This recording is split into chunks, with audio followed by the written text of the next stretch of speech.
तर आपण बघतोय मीरा रोडमध्ये कशा पद्धतीनं वातावरण तापलंय, परंतु यावर मराठी आणि अमराठी वाद नाही म्हणत आदित्य ठाकरेंनी मनसेची बाजू घेतली।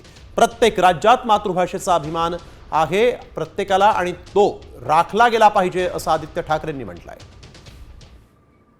कुठेही मराठी अमराठीचा वाद नाहीये आणि मी हे पहिलं पण स्पष्ट केलेलं आहे की आमची स्पष्टपणे भूमिका हीच आहे की अनेक लोक आज पण महाराष्ट्रात येतात, जे काल परवाकडे आले आहेत, 6 महिन्यापूर्वी आलेले आहेत, ज्यांना मराठी भाषा येत नसेल, त्याच्या विरुद्ध काही भूमिका नाही आहे। पण हिंदी सक्तीच्या विरोधात आम्ही लढत आहोत आणि त्याच्या विरोधात आम्ही लढत राहू। मराठीचा अभिमान आणि प्रत्येक राज्यामध्ये त्या मातृभाषेचा अभिमान स्वाभिमान राखला गेलाच पाहिजे। तर वळूयात पुढील बातमीकडे। बातमी ठाण्यातून। ठाणे स्थानक परिसरामध्ये एका मोबाईल स्टोअरमध्ये एका ग्राहकाला दुकानातील परप्रांतीय कामगारांनी बेदम मारहाण केली आणि या ग्राहकाने ठाकरे सेनेचे माजी खासदार राजन विचारे यांच्याकडे याबाबत तक्रार केली। त्यानंतर राजन विचारेंनी या दुकानदाराला कार्यालयामध्ये बोलावून मराठी ग्राहकाची माफी मागायला लावली। तसंच मराठी ग्राहकाने त्या दुकानदाराच्या कानशिलात देखील लगावली।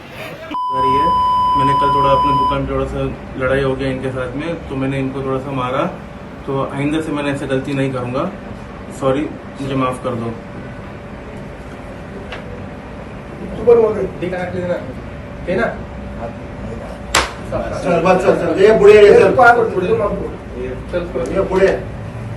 बोल पहिले तो नाव नाव सूर्य बोलतो तसं वैसे बोल सूरज पूरा ठीक से बघा सूरज बोल नाम घे मला तर मनसे नेते राज ठाकरेंच्या बद्दल अपशब्द लिहिणाऱ्या केदार सोमनला पुणे पोलिसांनी ताब्यात घेतलाय। केदार सोमन हा पुण्यातील वनाज भागातला रहिवासी आहे। तर त्याची पोस्ट पाहून पुण्यातील मनसैनिक जे त्या आक्रमक झाले होते आणि त्यांनी त्याला चोप देण्यासाठी त्याचं घर गाठलं। मात्र पोलिसांना या संदर्भात माहिती मिळाली आणि नंतर पोलिसांनी तत्काळ घटनास्थळी धाव घेतली आणि केदारला ताब्यात घेतलं।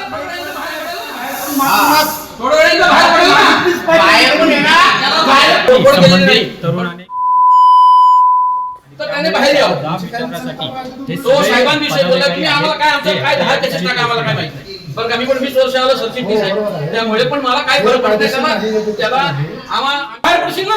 एकीकडे हिंदी सक्तीवरून राज्यात वाद रंगलाय, तर दुसरीकडे इंग्रजी भाषेवरून सुधीर मुनगंटीवार यांनी सरकारला घरचा आहेर दिला। मराठी भाषेला अभिजात भाषेचा दर्जा दिला तरी कामकाज पत्रिका इंग्रजीमध्ये का, असा सवाल मुनगंटीवार यांनी विचारलाय।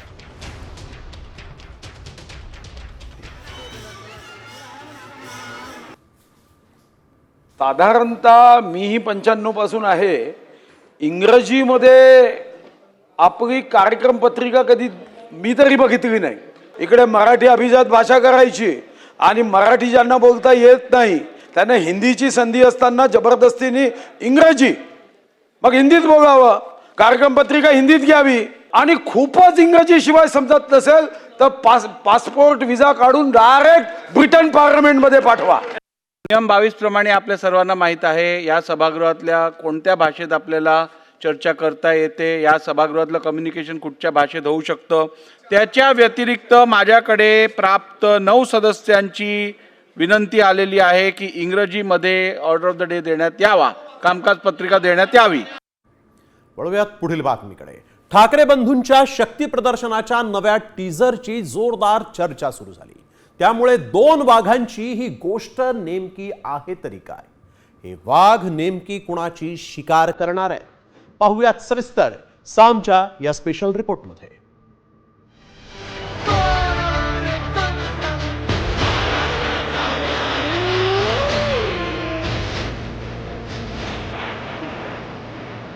ही दृश्य डिस्कवरी किंवा नॅशनल जिओग्राफी चॅनलची जरी असली तरी ती सध्या महाराष्ट्रातील राजकारणाशी साधर्म्य साधणारी आहेत। होय, ठाकरे बंधूंच्या युतीची ही कहाणी सांगणारी दृश्य।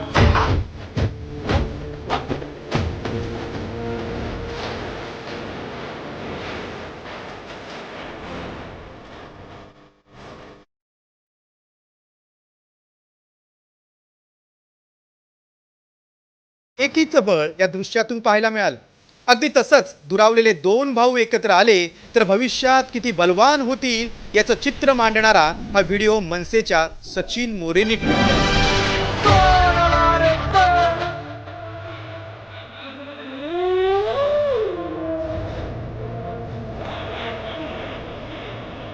$2005 ला ठाकरे घराण्यात उभी फूट पडली। राज ठाकरेंनी नवीन पक्ष काढला, वाढवला, सुरुवातीला निवडणुका जिंकल्या, पण यशात सातत्य काही राहिलं नाही.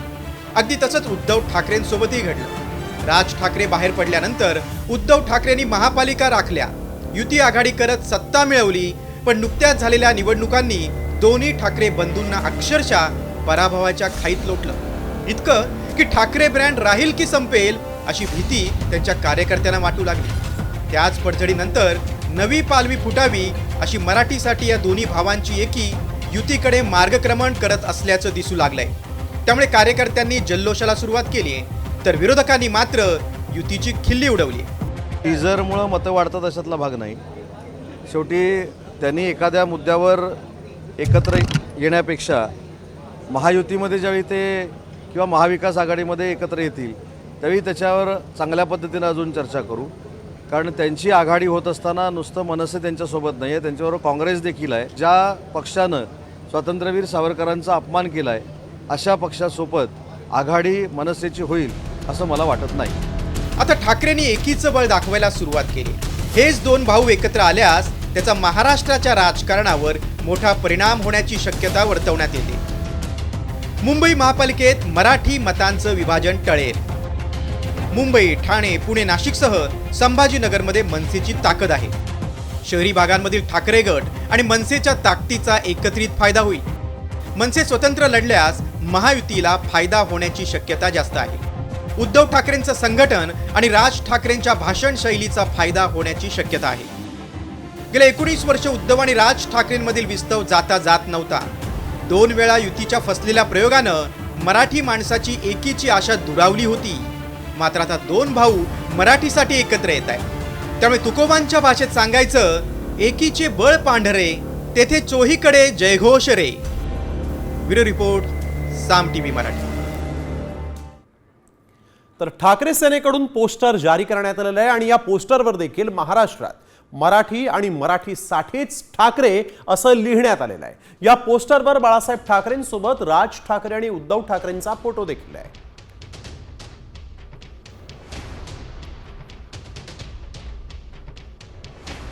राज आणि उद्धव ठाकरेंच्या विजयी मेळाव्याची रूपरेषा साम टीव्हीच्या हाती आली आहे. 5 जुलै रोजी होणाऱ्या या ठाकरेंच्या मेळाव्याची रूपरेषा कशी असणार आहे याबाबत सर्वांनाच उत्सुकता होती. ती रूपरेषा आता जाहीर करण्यात आली आहे. शिवसेना, ठाकरे गट आणि मनसे पक्षाकडून या मेळाव्यासाठी संयुक्तपणे तयारी केली जाते आहे. मुंबईतील वरळी डोममध्ये होणाऱ्या या मेळाव्यामध्ये सुमारे 8,000 लोकांच्या बसण्याची व्यवस्था करण्यात आलेली आहे.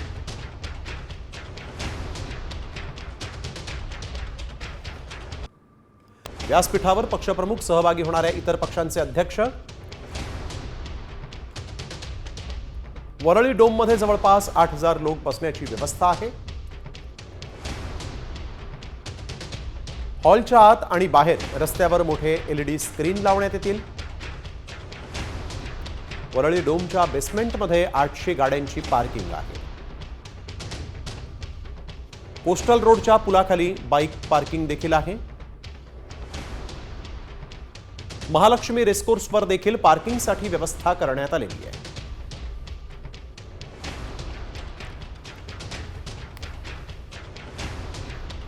आदित्य ठाकरे यांना दिशा सालियन प्रकरणामध्ये क्लीन चिट मिळाली. मात्र महत्त्वाचे पुरावे सादर केल्यावर ठाकरेंच्या अडचणी वाढतील असा दावा सालियन कुटुंबांच्या वकिलानं केलेला आहे. SITनं प्रतिज्ञापत्रात नेमकं काय म्हटलंय पाहूयात सविस्तर या स्पेशल रिपोर्टमध्ये. राणेंनी नाक घासून माफी मागावी. राऊतांचा नितेश राणेंवर हल्लाबोल. पिक्चर अभी बाकी है, नितेश राणेंचं प्रत्युत्तर. दिशा सालियन प्रकरणात नवा ट्विस्ट आलाय. ठाकरे सेनेचे आमदार आदित्य ठाकरेंना या प्रकरणात क्लीन चिट मिळाली आहे. दिशा सालियनची हत्या झाल्याचं किंवा तिच्यावर कोणत्याही प्रकारचा लैंगिक अत्याचार झाल्याचं वैद्यकीय आणि वैज्ञानिक पुराव्यातून सिद्ध झालेलं नाही अशी माहिती मुंबई पोलिसांनी हायकोर्टात सादर केली. SITच्या प्रतिज्ञापत्रात नेमकं काय म्हटलंय ते पाहूया. दिशा सालियनच्या मृत्यूमध्ये घातपात नाही. दिशा मृत्यूआधी मद्यधुंद अवस्थेत होती. पोस्टमॉर्टम रिपोर्टनुसार लैंगिक आणि शारीरिक अत्याचाराच्या खुणा नाहीत. सीसीटीव्ही तपासल्यानंतर काहीही तथ्य आढळलं नाही. उपस्थितांचे कॉल रेकॉर्ड तपासले मात्र काहीही संशयास्पद आढळलं नाही.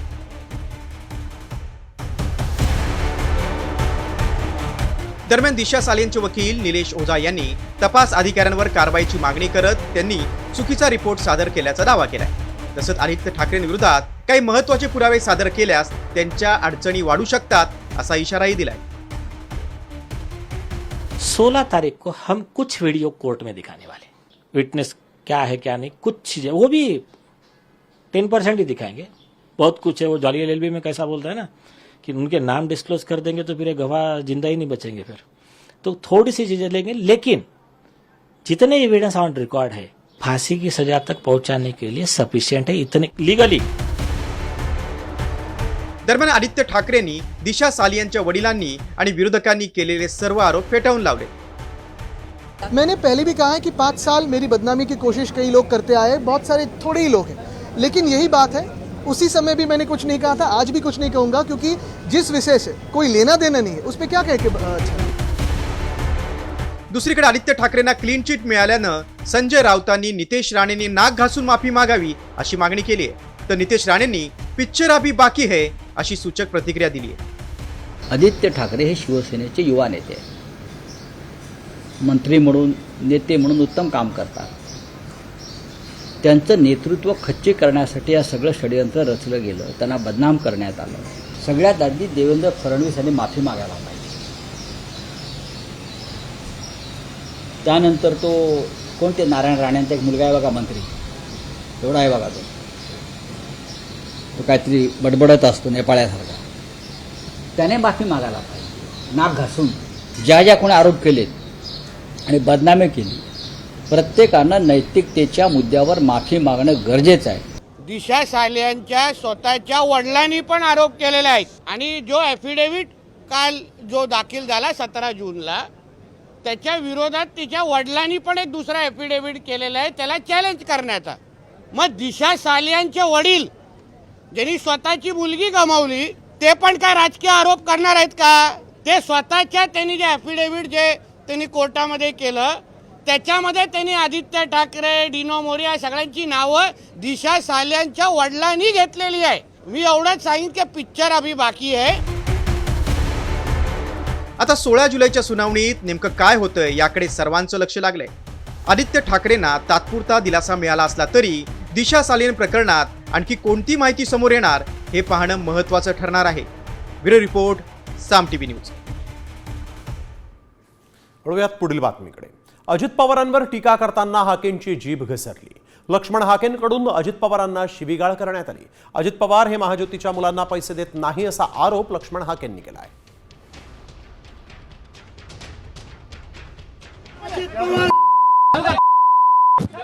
आमच्या महाज्योतीच्या पोरांना पैसे देत नाही. या अधिवेशनामध्ये महाज्योतीच्या मुलांना स्टायपंड मिळाला पाहिजे.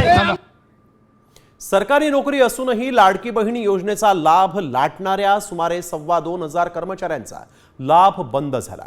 गरजू महिलांसाठी असलेल्या या योजनेचा लाभ घेणाऱ्या सरकारी लाडकींना निलंबित करण्याची मागणी आता सर्व स्तरातून होऊ लागलेली आहे. पाहूयात सविस्तर हा एक रिपोर्ट. सरकारी लाडकींना अखेर दणका.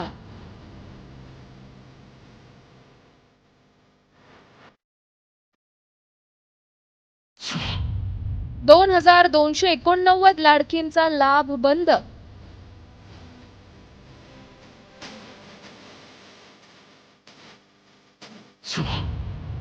लाभ लाटणाऱ्या लाडकींचं निलंबन कधी?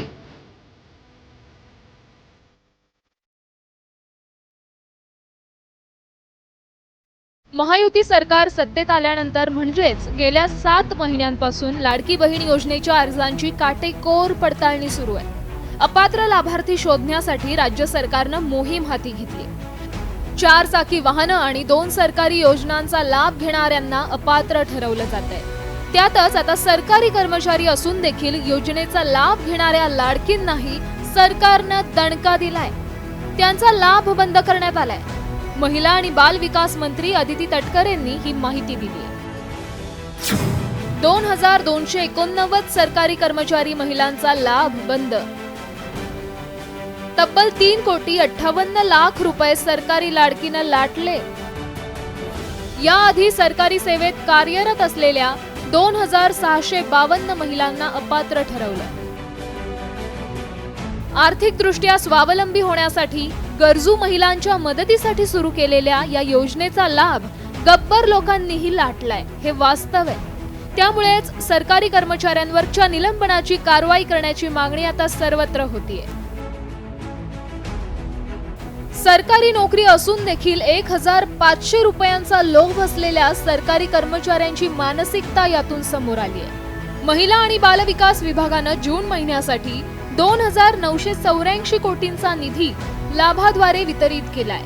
जुलै महिन्यात या योजनेची वर्षपूर्ती होते. खरं तर महायुती सरकारला लाडकी बहीण योजना डोईजड झाल्याचं वास्तव आहे. राज्याचा मोठा निधी लाडकीकडे वळवल्यानं इतर विभागांच्या विकास कामांवर त्याचा परिणाम झाल्याची कबुली सत्ताधारी मंत्रीच देत आहेत. अशात अपात्र लाभार्थ्यांची संख्या कमी झाल्यास सरकारच्या तिजोरीचा भारही कमी होणार आहे, हे निश्चित आहे. ब्युरो रिपोर्ट, साम टीव्ही न्यूज. पुढील बातमीकडे. राज्यातील सर्व शाळेतील चतुर्थ श्रेणी कर्मचारी यापुढे कंत्राटी पद्धतीनं भरण्यात येणार आहेत.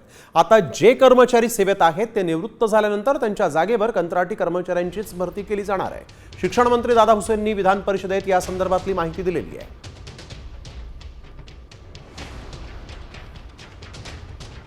राज्यातील सर्वच चतुर्थ श्रेणीची जी काही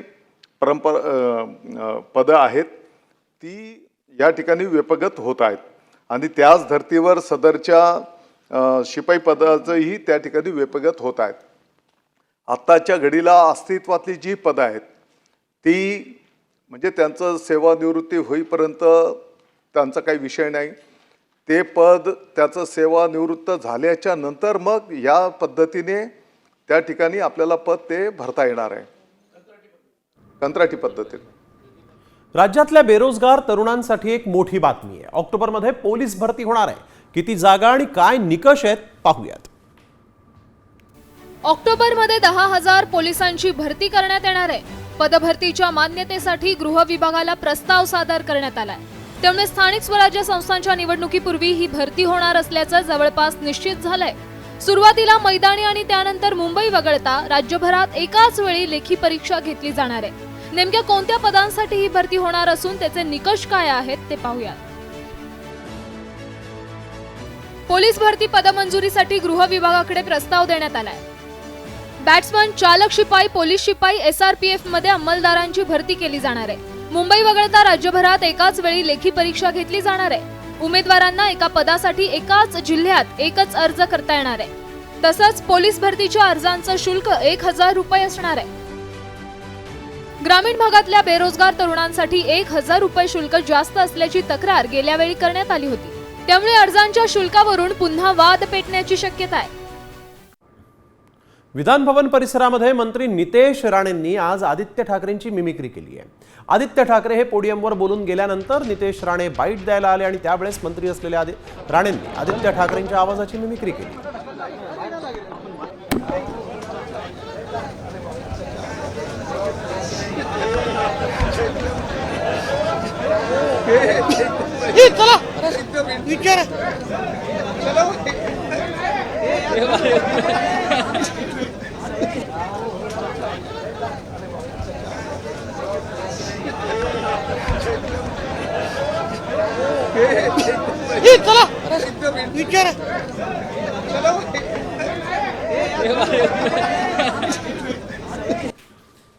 तर वळूया पुढील बातमीकडे. महायुतीमध्ये वाद होईल असं कुठलंही वक्तव्य करू नका.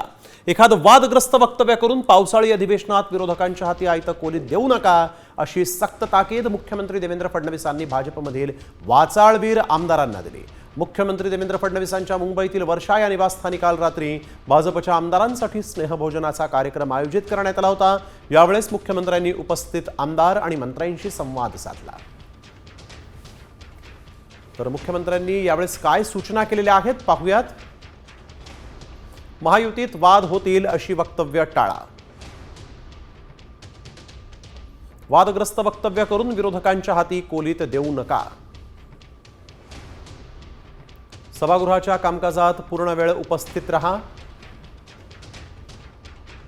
आगामी निवडणुकांच्या पार्श्वभूमीवर आमदारांनी सक्रिय राहावं. सर्वांनी सोशल मीडियावर अधिक प्रभावीपणे सक्रिय राहावं. राज्यामध्ये वाळू 24 तास वाहतुकीला परवानगी मिळाली आहे. महसूल मंत्र्यांनी विधानसभेमध्ये ही घोषणा केली. आता राज्यात 24 तास वाळू आणि रेतीची वाहतूक सुरू राहणार आहे. वाळू उत्खनन मात्र सकाळी 6 ते संध्याकाळी 5 या वेळातच होणार आहे. 1,500 क्रशर्सना परवानगी मिळालेली आहे. नव्यानं आता ही पुढील काळात परवानगी दिली जाणार आहे. राज्यामधील वाळूच्या वाहतुकीस सायंकाळी 6 ते सकाळी 6 या कालावधीमध्ये बंदी असल्यामुळे राज्यामधील वाळूचा पुरेपूर वापर होत नाही. त्यामुळे सकाळी 6 ते सायंकाळी 6 या कालावधीत उत्खनन करून ठेवलेली रेतीची वाहतूक वैध वाहतूक परवाना देऊन काही अटी शर्तीच्या अधीन राहून 24 तास वाहतूक करण्याबद्दलचा निर्णय शासन घेते आहे. वाळूसाठी वाहतूक परवाना ETP तयार करण्यासाठी 24 तास सुविधा ही महाखनिजवर उपलब्ध करून देण्यात आलेली आहे. मुंबईपासून काही किलोमीटरवर असलेल्या वाड्यातील विद्यार्थ्यांच्या जीवघेण्या प्रवासाचं एक भयान वास्तव समोर आलं. वाडा तालुक्यातील नकारपाडा आणि जुगरेपाड्यातील विद्यार्थ्यांना दररोज पिंजाळ नदी पार करण्यासाठी बंधाऱ्याचा आधार घ्यावा लागतो. अगदी जीव धोक्यात घालून विद्यार्थी शाळेमध्ये पोहोचतायत.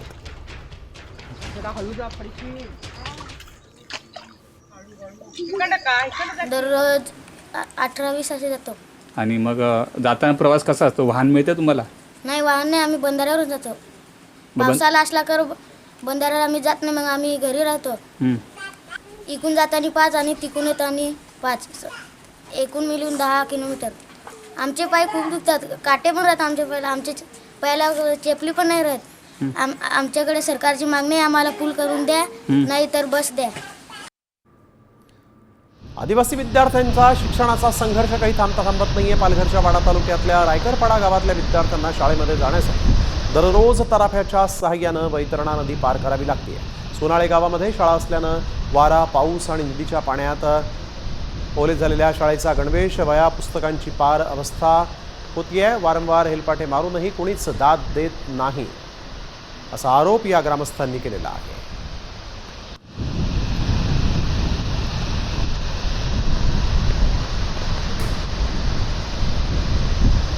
गडचिरोली जिल्ह्यातील लाहेरीत गुंडेनूर या नदीपात्रातून नागरिकांचा जीवघेणा प्रवास सुरू आहे. पुढील काही दिवस नागरिकांचा असाच जीवघेणा प्रवास सुरू राहणार आहे. नदीवरील पुलाचं बांधकाम संथ गतीनं सुरू असल्यानं नागरिकांवर ही वेळ आलेली आहे.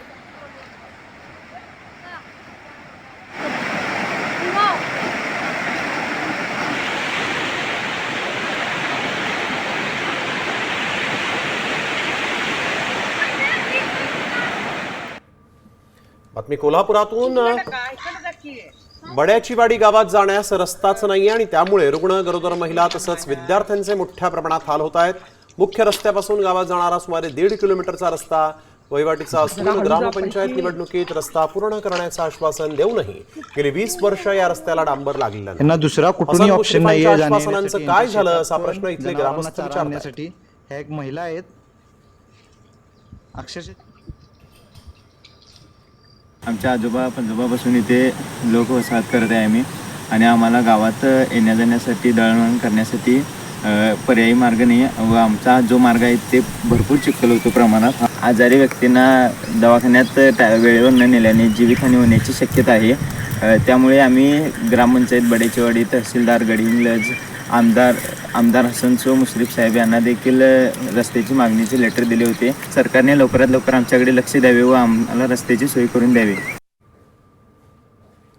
रहिवासी इमारतीमधील संरक्षक भिंत कोसळलेली आहे. नवी मुंबईतील ऐरोली सेक्टर 20 मधील ही घटना आहे. भिंत पडतानाचा थरार सीसीटीव्हीमध्ये कैद झाला आहे. बाजूला सुरू असलेल्या बांधकामामुळे ही भिंत कोसळली.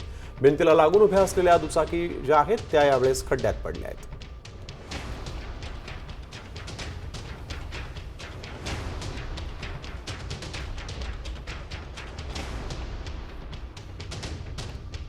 नाशिक जिल्ह्यातील गंगापूर धरणातून पाण्याचा विसर्ग पुन्हा वाढवण्यात आलेला आहे. सलग 14व्या दिवशी गोदावरीच्या पाणी पातळीत वाढ झाली. गंगापूर धरणातून 3716 क्युसेक वेगानं गोदावरी नदीपात्रात पाण्याचा विसर्ग सुरू आहे.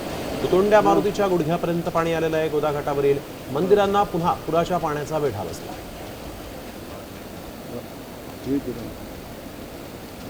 चालू ठेवलंय का मग?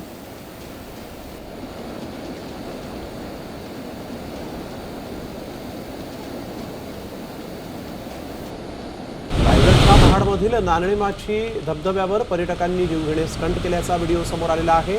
2 डोंगरांवर दोरखंड बांधून गिर्यारोहकांनी धबधब्याच्या पाण्यावर स्टंट केले. साम टीव्हीनं ही बातमी दाखवताच पोलिसांनी त्याची गंभीर दखल घेतली. स्टंट करणाऱ्या तरुणांवर कारवाई करणार असल्याचं पोलिसांनी सांगितलं.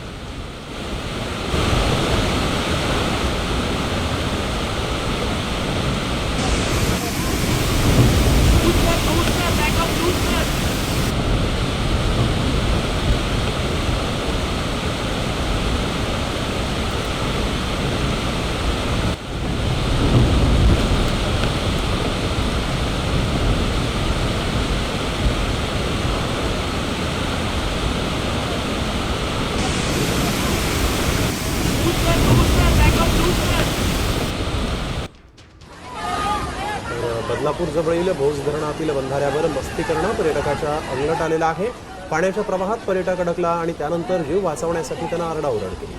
त्यानंतर लगेचच त्याच्या मित्रांनी धाव घेतली आणि त्याच्या सुटकेसाठी प्रयत्न सुरू केले. एकानं त्याला बंधाऱ्यावरून काठीचा आधार दिला तर इतर पर्यटकांनी साखळी करत त्याला पाण्याच्या बाहेर काढलं. अखेर या पर्यटकाची सुटका करण्यात आली आहे.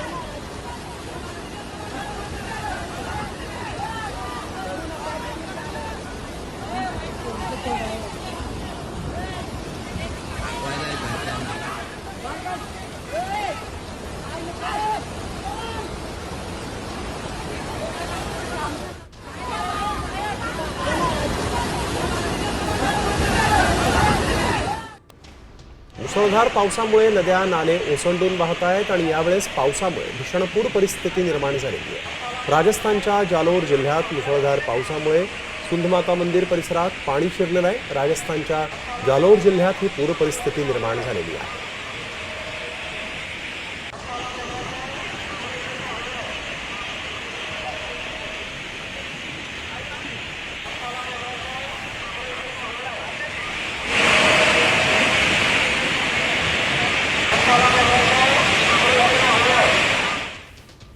उत्तराखंडमध्ये मुसळधार पावसामुळे अलकनंदा नदीला पूर आला होता. रुद्रप्रयागमध्ये 12 फूट उंच शिवमूर्ती पुराच्या पाण्याखाली गेली. याआधी 2013 मध्येही असंच घडलं होतं आणि त्यावेळेसही ही मूर्ती पुराच्या पाण्याखाली गेली होती. आणि आपण बघतोय की आता 12 वर्षांनी पुन्हा एकदा 12 फूट उंच शिवमूर्ती पुराच्या पाण्यामध्ये गेलेली आहे.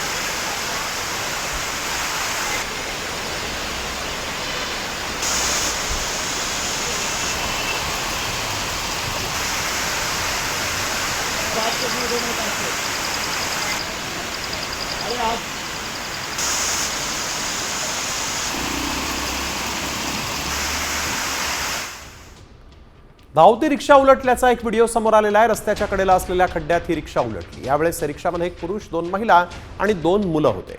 रिक्षा उलटल्यानंतर रिक्षातील प्रवाशांना आधी मुलांना बाहेर काढलं आणि यावेळेस एका व्यक्तीनं मदतीसाठी धाव घेतली. सुदैवानं रिक्षातील प्रवाशांना दुखापत झालेली नाही. हा व्हिडिओ मध्य प्रदेशच्या जबलपूरमधला आहे.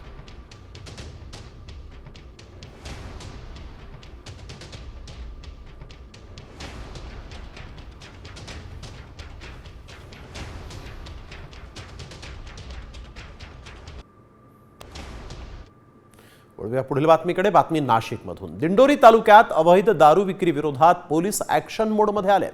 पोलिसांनी घरातील देव्हाऱ्यासमोर खड्डा खोदून ठेवलेल्या दारू साठा जो आहे तो जप्त केलेला आहे. 4,800 रुपये किमतीच्या 60 बॉटल्स पोलिसांनी जप्त केल्या. या प्रकरणी साहेबराव पिठेवर गुन्हा दाखल झालेला आहे. देव्हाऱ्याखाली दारूचा साठा करून ठेवण्यात आला होता. मला एवढे काम सगळे पटापट आवरून लगेच इकडे निघाले. म्हटलं आज जायचंच, काही झालं तरी जायचं. अतिशय धक्कादायक अशी ही दृश्य.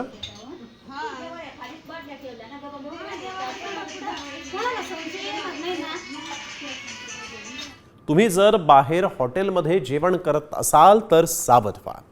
हॉटेलच्या किचनमध्ये खरंच अन्न सुरक्षित असतं का, असा सवाल या दृश्य पाहिल्यानंतर उपस्थित झालेला आहे. हॉटेलच्या किचनमध्ये अन्न शिजवताना काय करण्यात आलं ते पाहूयात. त्यामुळे बाहेरचं खाण्याआधी तुम्ही 100 वेळा विचार करा. व्हिडिओमध्ये आपण पाहतोय किचनमधला एक कर्मचारी जमिनीवरील सगळा कचरा सुपात गोळा करतो आणि गॅसवर शिजत असलेल्या अन्नामध्ये टाकून देतो. हे कृत्य तो एकदा दोनदा नव्हे तर 3दा करतोय.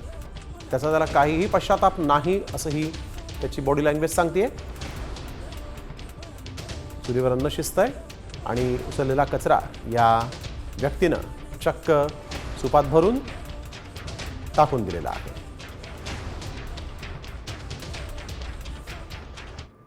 वळूया पुढील महत्त्वाच्या बातमीकडे.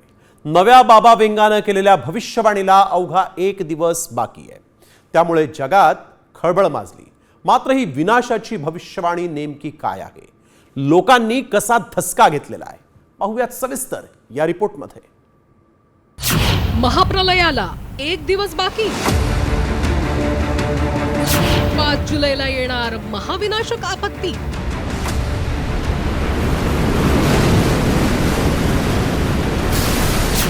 नवीन बाबा वेंगाच्या भविष्यवाणीचा धसका.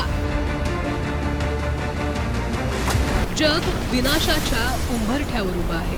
Bharat, Pakistan, Iran, Israel, Russia, Ukraine या देशांमधल्या तणावाच्या स्थितीमुळे जगावर 3ऱ्या महायुद्धाची टांगती तलवार आहे. दुसरीकडे कोरोना आणि इतर आजारांच्या संकटाचीही टकटक सुरू आहे. अशा स्थितीतच एका भविष्यवाणीनं जगाची झोप उडाली आहे. 5 जुलैला मोठी आपत्ती येणार आहे हे भाकीत वर्तवलंय नवीन बाबा वेंगा म्हणून ओळख असलेल्या जपानमधील मंगा कलाकार रयो तात्सुकीने. आता 5 जुलैला 1च दिवस बाकी असल्याने जगभरात खळबळ उडाली आहे. मात्र या नव्या बाबा वेंगाच्या खऱ्या ठरलेल्या कोणत्या भविष्यवाणी आहेत, पाहूयात. 1995 मध्ये जपानच्या कोबे शहरातील विनाशकारी भूकंपाची भविष्यवाणी. राजकुमारी डायना आणि फ्रेडी मर्क्युरीच्या मृत्यूची घोषणा. 2011 मधील तोहोकू भूकंप आणि त्सुनामीमुळे 22,000 लोकांचा मृत्यू. 2020 मध्ये जगभरात जीवघेण्या विषाणूच्या महामारीची भविष्यवाणी. खरं तर 1911 मध्ये बुल्गारियामध्ये जन्मलेल्या बाबा वेंगा या दृष्टीहीन महिलेची भविष्यवाणी जगात प्रसिद्ध आहे. मात्र तात्सुकीने 1999 मध्ये तिच्या मंगा द फ्युचर आय सॉ यामध्ये 5 जुलैला जपानमध्ये भीषण आपत्ती येण्याची भविष्यवाणी केली आहे. आता 5 जुलैला 1च दिवस शिल्लक असल्याने हाँगकाँग ते जपान विमान तिकीट बुकिंगमध्ये 83% घट झाली आहे. तर अनेक जण देश सोडण्याच्या तयारीत आहेत. मात्र जपान सरकारने नागरिकांना घाबरून न जाण्याचं आवाहन केलंय. तर दुसरीकडे भारतातही ज्योतिषांनी ग्रहांच्या स्थितीनुसार सावधानतेचा इशारा दिला. ग्रहांच्या स्थितीमुळे सावधानतेचा इशारा. मंगळ, राहू आणि केतू यांची अशुभ युती. जगात अशांतता निर्माण होण्याची शक्यता. भूकंप, ज्वालामुखीचा उद्रेक, सुनामीची शक्यता. 28 जुलैपर्यंत काळ संवेदनशील. शनी मंगळाच्या युतीमुळे अपघाताचा इशारा. अनावश्यक प्रवास टाळण्याचा सल्ला. एकूणच या वेगवेगळ्या भाकितांमुळे ऐन पावसाळ्यात जगभरात वातावरण तापलंय. तर भाकितातून व्यक्त केलेलं संकट अवघ्या 1 दिवसावर आल्याची चर्चा आहे. मात्र असं असलं तरी या भाकितांवर अवलंबून राहायचं का याचा विचार प्रत्येकानं करणं गरजेचं आहे. ब्युरो रिपोर्ट, साम टीव्ही.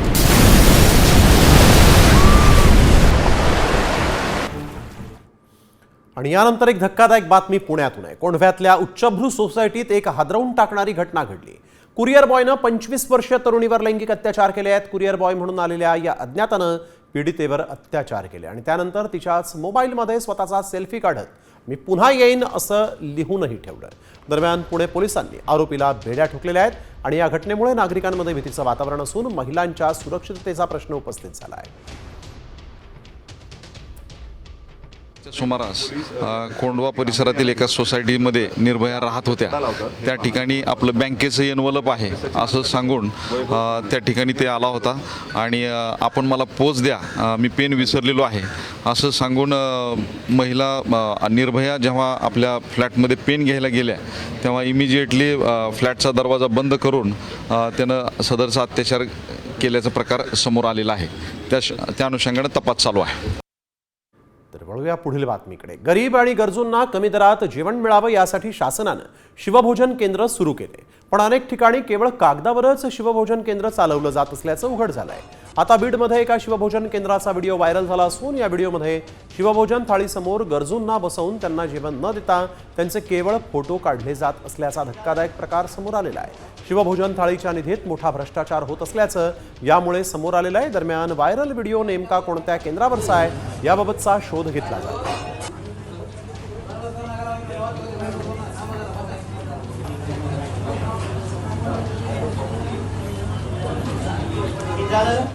पंढरीच्या वारीमध्ये अर्बन नक्षली शिरले। या शिंदे सेनेच्या आमदार मनीषा कायंदेंच्या खळबळजनक दाव्यानंतर विरोधक आक्रमक झालेले आहेत। विधान भवनाच्या पायऱ्यांवर विरोधकांनी आंदोलन करत सरकारला धारेवर धरलं। ज्या वारीला ऐतिहासिक परंपरा आहे, ज्या वारीनं कर्मकांडाला मुठमाती दिली, तिला अर्बन नक्षल कसं म्हणू शकता असा सवाल विरोधकांनी केला आहे।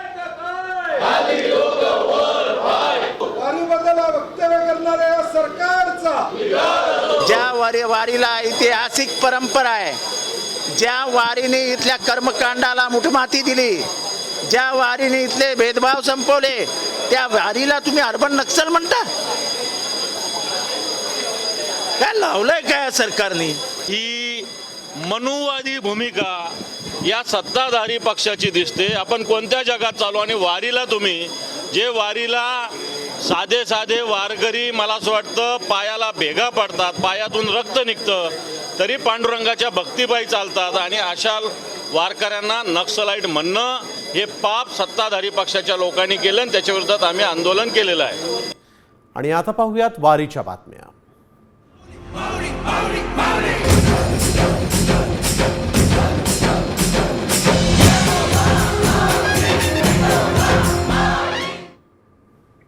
वैदर्भीय जगन्माता रुक्मिणी मातेची पालखी आज पंढरीत मोठ्या उत्साहात दाखल झाली। प्रमुख 10 मानाच्या पालख्यांपैकी एक असलेल्या कौंडण्यपूर येथील रुक्मिणी मातेची पालखी पंढरपुरात दाखल झालेली पहिली पालखी आहे। सुमारे 800 किलोमीटर अंतर पार करून तब्बल 34 दिवसांच्या प्रवासानंतर पालखी पंढरीत आली आहे। रुक्मिणी मातेच्या पालखीचं पंढरपूरकरांनीही स्वागत केलं, तर विठ्ठल नामाचा जयघोष करत पालखीनं विठ्ठल मंदिराला प्रदक्षिणा पूर्ण केली आहे। त्यानंतर पालखी मठामध्ये विसावली आहे।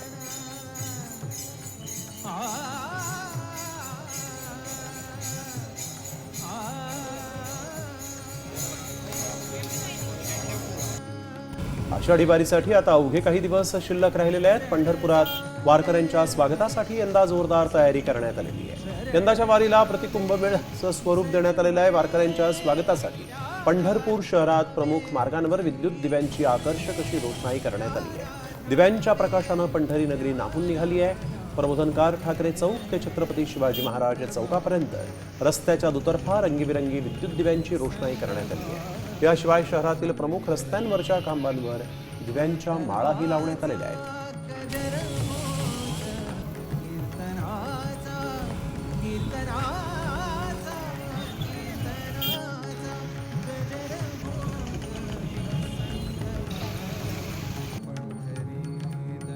आषाढी एकादशीसाठी विठ्ठल रुक्मिणी मातेला खास पोशाख घालण्यात येणार आहे। आषाढी एकादशीसाठीचा हा पोशाख साम टीव्हीवर आपण पाहू शकता। मुख्यमंत्री देवेंद्र फडणवीसांकडून श्री विठ्ठल रुक्मिणी मातेला खास पोशाख देण्यात येणार आहे। आषाढी एकादशीसाठी श्री विठ्ठल रुक्मिणी मातेला भरजरी वस्त्र, जांभळ्या आणि भगव्या रंगाची भरजरी वस्त्र घातली जातील।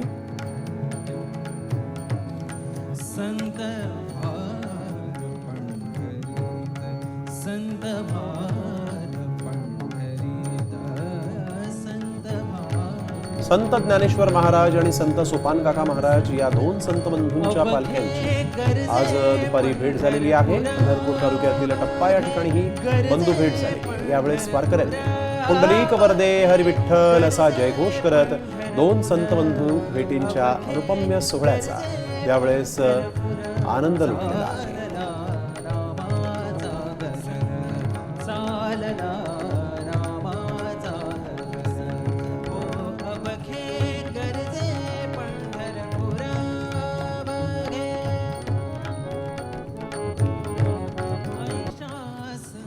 उपमुख्यमंत्री एकनाथ शिंदे, मंत्री प्रकाश आंबेडकर, मंत्री गिरीश महाजन, आमदार राजू खरे यांच्यासह अवघे 6 जण यावेळेस पंढरपूरमध्ये जाऊन विठुरायाच्या दर्शनासाठी गेले।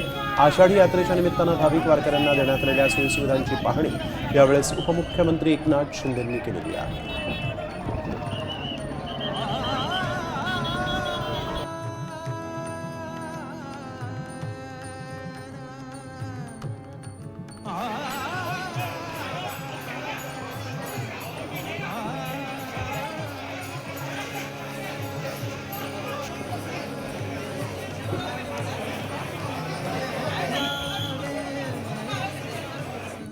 मुंबई गोवा महामार्गावर बांदा पुलावरून कार 60 फूट खोल ओढ्यामध्ये कोसळली आहे. मुंबई गोवा महामार्गावर थरारक घटना घडली आहे. चालकाचं नियंत्रण सुटलं आणि ही कार जी आहे ती ओढ्यात कोसळली. मुंबई गोवा मार्गावर हा अपघात झालेला आहे. 60 फूटवरून ही कार जी आहे ती थेट खाली कोसळली. यावेळेस कारमध्ये 6 तरुण होते.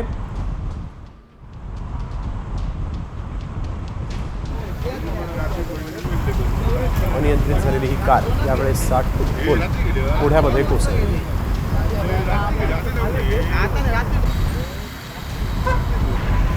आणि आता बातमी एका वृद्धासाठी देवदूत ठरलेल्या डॉक्टरांची. एका 75 वर्षीय व्यक्तीला डॉक्टर समोर बसून बोलत असताना हार्ट अटॅक आला आणि त्यावेळेस डॉक्टरांनी ताबडतोब CPR दिला. वेळेवर उपचार मिळाल्यामुळे त्यांचा जीव वाचला आहे.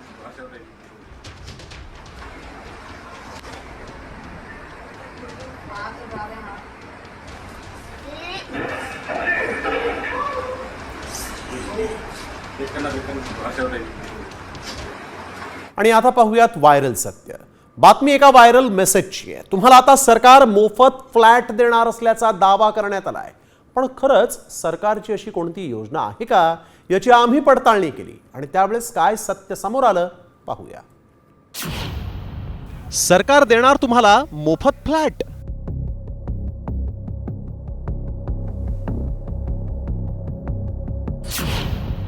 अर्ज करण्यासाठी सरकारची नवी वेबसाईट.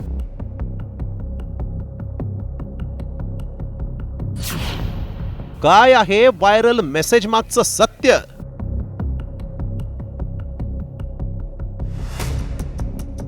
सरकार आता मोफत फ्लॅट देणार असल्याचा दावा करणारा मेसेज व्हायरल होतोय. सरकारी फ्लॅट मिळवायचा असेल तर एका लिंकवर जाऊन कागदपत्र जमा करायचे आहेत असा दावा करण्यात आलाय. पण खरंच सरकारची अशी कोणती योजना आहे का? सरकार आता लोकांना फ्लॅट देणार आहे का? सरकार म्हाडा सिडकोच्या माध्यमातून घर देतं, मात्र आता सरकार मोफत फ्लॅट देणार असल्याचा मेसेज व्हायरल होतोय. त्या मेसेजमध्ये काय दावा केलाय पाहूयात.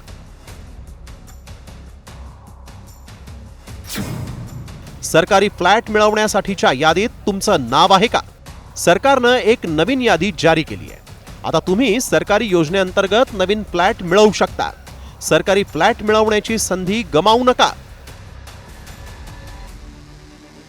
हा मेसेज व्हायरल झाल्यानं अनेक जण संभ्रमात आहेत.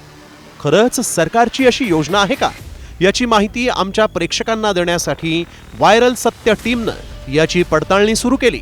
सर्वात प्रथम आम्ही व्हायरल मेसेजमधील वेबसाईट पाहिली. तसंच सरकारकडून या योजनेबाबत माहितीही मिळवली.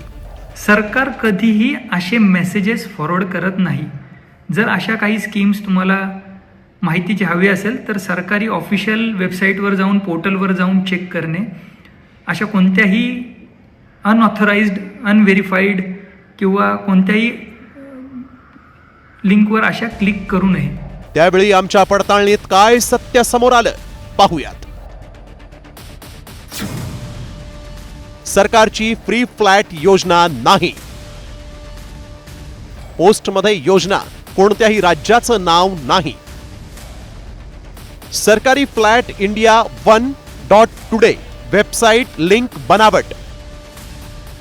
सरकारी वेबसाईट्समध्ये शेवटी .gov.in असं असतं. वेबसाईटच्या माध्यमातून कागदपत्र मिळवली जातात. व्हायरल डॉक्युमेंट प्रॉपर्टीच्या लिलावाचे आहेत. खोट्या वेबसाईट तयार करून लोकांची दिशाभूल केली जाते. सरकारच्या नावानं मेसेज व्हायरल होत असल्यानं घरासाठी काहींनी कागदपत्र या वेबसाईटवर जमा केले, मात्र यातून तुमची फसवणूक होऊ शकते. त्यामुळे आमच्या पडताळणीत सरकार तुम्हाला घर देणार असल्याचा दावा हा असत्य ठरलाय. शिवाजी शिंदे, साम टीव्ही, मुंबई.